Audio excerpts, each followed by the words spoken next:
Assalamualaikum warahmatullahi wabarakatuh.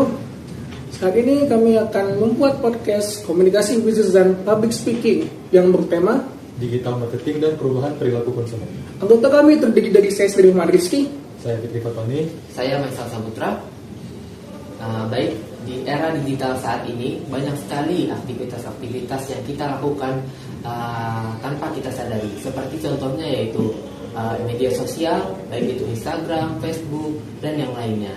Dan juga banyak e-commerce yang kita pakai untuk berbelanja secara online. Itu yaitu Shopee, Tokopedia, dan yang lain-lain. Bagaimana menurut Rizky tentang perubahan perilaku konsumen dari mereka itu? baik, kalau dari saya ya, digital marketing itu unik. Sekarang semua berbahan cepat, semua bisa berbelanja online dari Shopee, TikTok dan sebagainya. Jadi kita sebagai konsumen, kita harus bisa mengubah paradigma kita. Yang awalnya kita dulu berpikir beli secara online aja, ngapain beli-beli gitu. Sekarang kita harus berubah. Nah, itu dari segi brandnya sendiri, brandnya itu harus cepat beradaptasi. Karena sekarang perubahan itu serba online. Jadi kalau misalnya brand tidak bisa beradaptasi, brand akan ketinggalan. Itu sekitar menurut saya.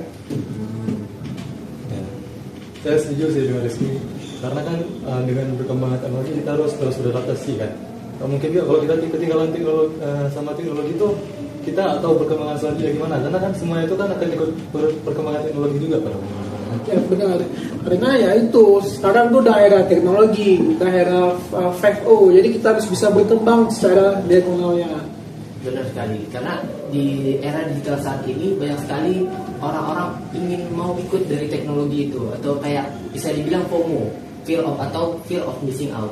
Itu banyak sekali orang yang pengen ikut, pengen tahu apa yang teknologi terbaru atau informasi-informasi terbaru tentang itu. Ya, terkadang pun FOMO itu juga bukan sesuatu yang bagus, karena kan ada juga orang yang ikut-ikutan aja tapi nggak tahu asalnya itu apa.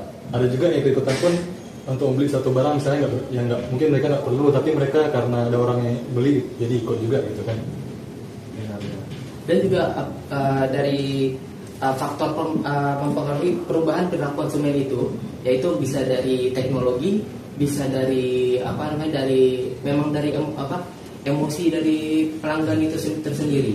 Oke, nah jadi ada beberapa yang aku tahu tentang strategi dari marketing itu sendiri, itu customer experience marketing. Jadi si brand ini sebisa mungkin menyesuaikan dari sisi teknologinya, pelayanannya itu sesuai dengan kemauan pembeli. Misalnya nih kayak Shopee kan didesain UI UX-nya sesuai dengan kebutuhan pelanggan, kenyamanannya, sehingga mereka itu lebih prefer ke Shopee belanja. Coba bayangkan, ada alat teknologi yang misalnya alat aplikasi seperti kita namakan aplikasi A ini aplikasi UX-nya jelek banget, jadi gimana orang berbelanja, susah dong.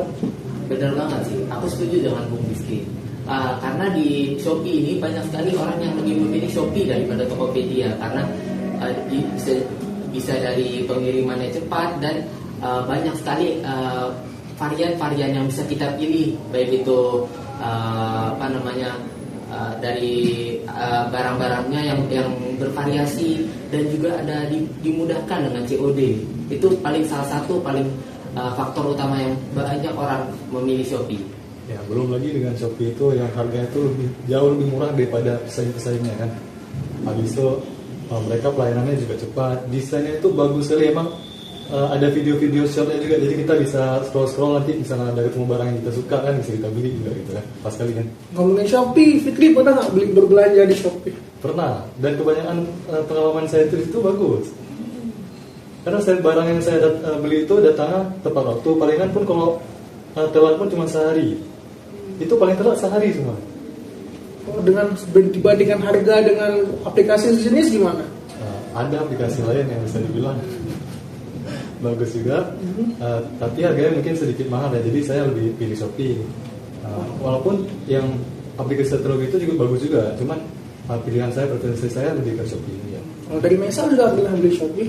Kalau dari saya sendiri, saya pernah beli kayak peralatan rumah tangga, bisa jadi itu pel, sapu, dan yang lain-lain. Saya biasa juga beli untuk kayak perlengkapan kayak sejenisnya, bisa dibilang perlengkapan di rumah lah, kayak contohnya lampu, kipas angin, dan yang lain-lainnya. Pernah nggak Fitri misalnya lagi search di Google misalnya kipas angin. Ya. Tiba-tiba pas ingin beli di Shopee, tiba-tiba muncul di paling atas kipas angin. Nah, itu bagaimana tanggapan dari Fikri dan Maisal? Kita mulai Fikri dulu deh. Langsung muncul di pas angin, langsung terbawa ke Shopee-nya gitu. Yes.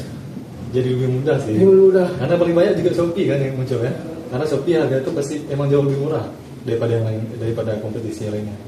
Nanti algoritma Shopee itu bagus, tiba-tiba langsung muncul paling atas ya. Bagus.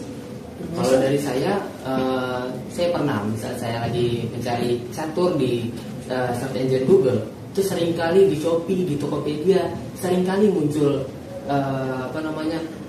kayak pencarian yang bisa untuk menjual itulah catur.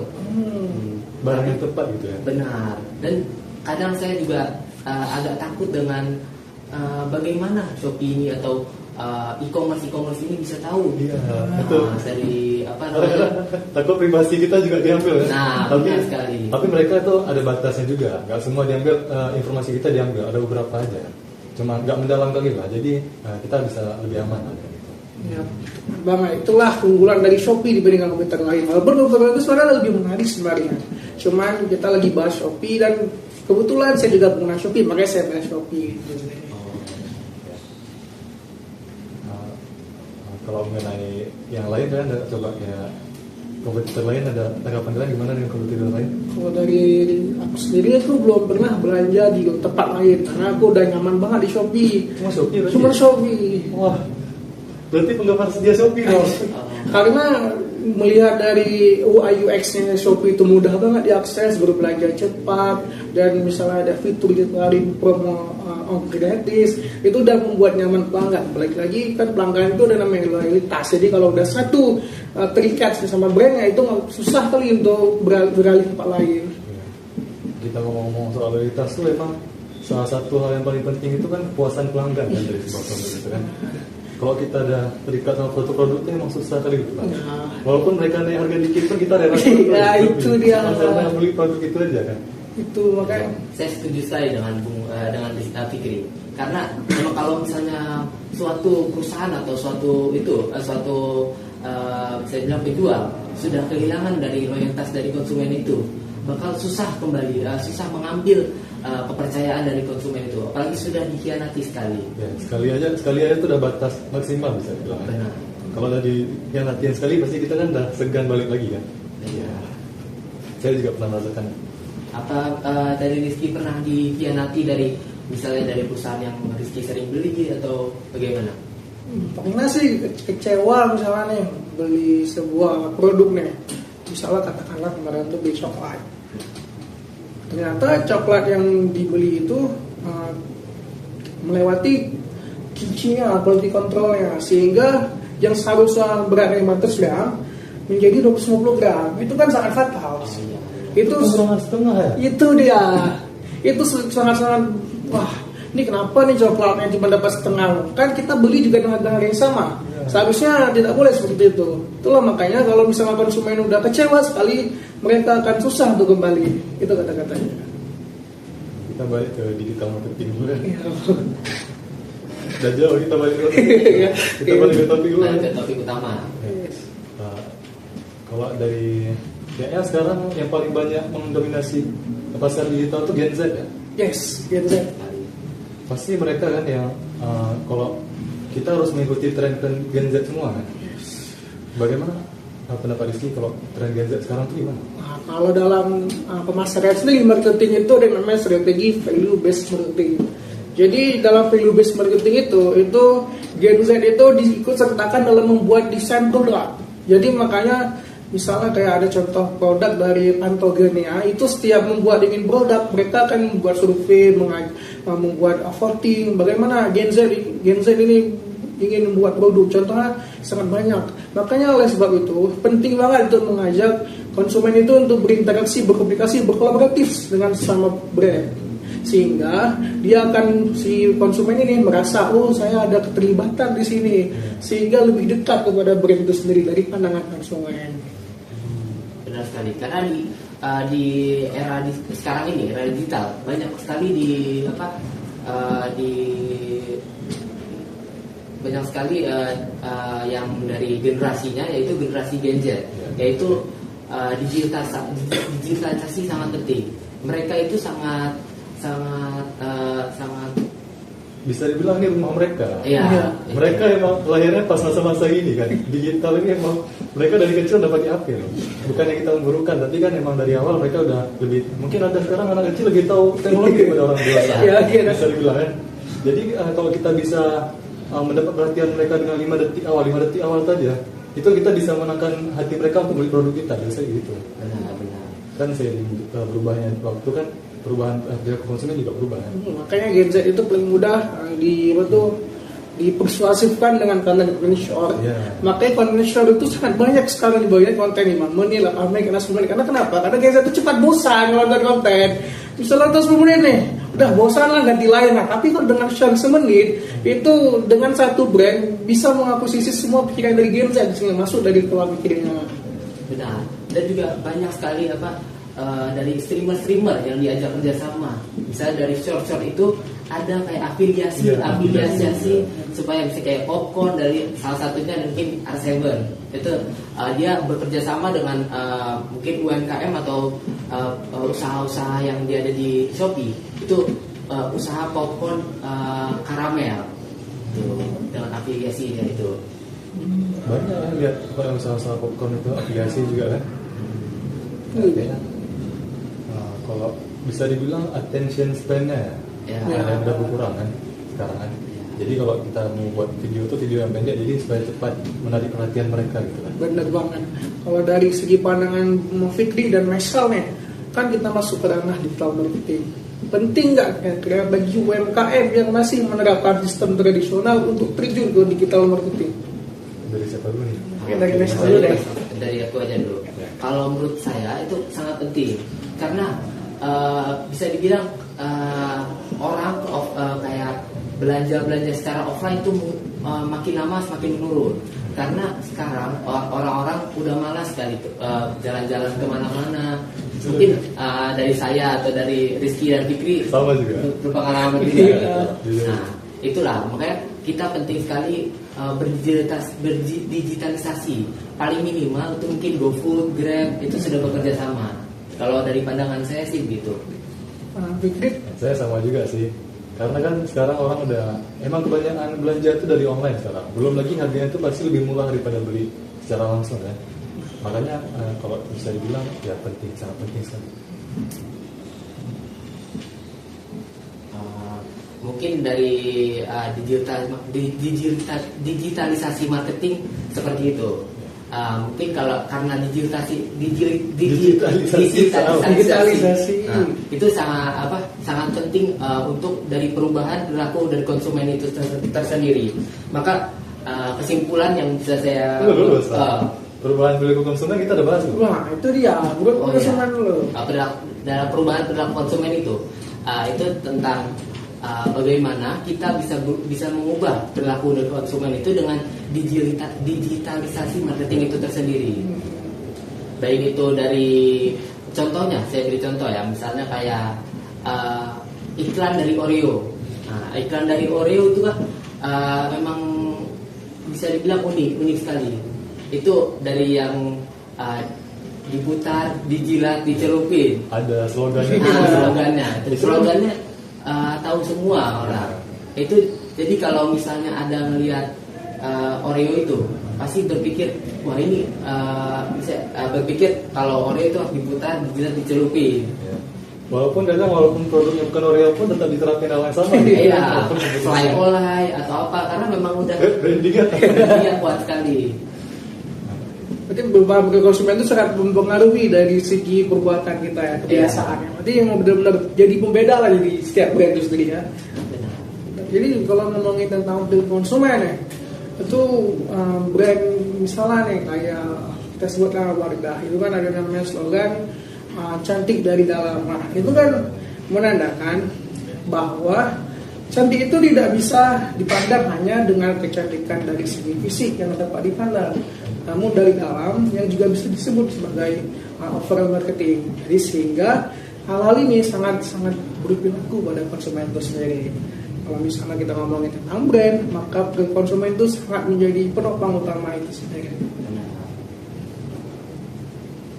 Ada slogan lain nggak yang kira-kira bagus itu dengar? Slogan lain ya. Mungkin kalau slogan lain yang paling mudah diingat gitu. Slogan lain. Sebenarnya ada, cuman lupa ya. Banyak banget slogan. banyak banget. Banyak kali ya. Aqua. Slogannya apa? Kayak yang paling mahasiswa aja. Oh, Indomie. Indomie selek aku ya. Atau mungkin yang kalau misalnya di produk-produk dari air minum, yaitu salah satunya air mineral. Iya. Ada manis. Ada manis-manisnya. Itu dari SMP loh. Dari Tapi SMP. sekarang masih ingat. Benar. Iya kan? Tapi pas rasa akhirnya ada manisnya nggak? Enggak ada. Sama aja. Ada dikit lah. Ada dikit. Mungkin karena itu bisa jadi dari perasaan kita saja. Karena kita kira manis itu, kan macam manis. Iya. Nah, Jadi ya. Ngomong-ngomong perilaku konsumen ini sekarang yang paling penting untuk konsumen itu apa sebenarnya? Apakah kepercayaan atau kualitas produk? Menurut kalian gimana? Kalau dari aku ya, kepercayaan dan kualitas produk itu nggak bisa kita pisahkan. Karena jika kualitas produk kita nggak sesuaikan dengan apa yang sudah diatur, sudah SOP-nya, maka kepercayaan konsumen juga hilang. Makanya keduanya itu harus saling melengkapi. Oleh sebab itu, penting buat brand untuk menjaga setiap langkah yang akan dilakukan.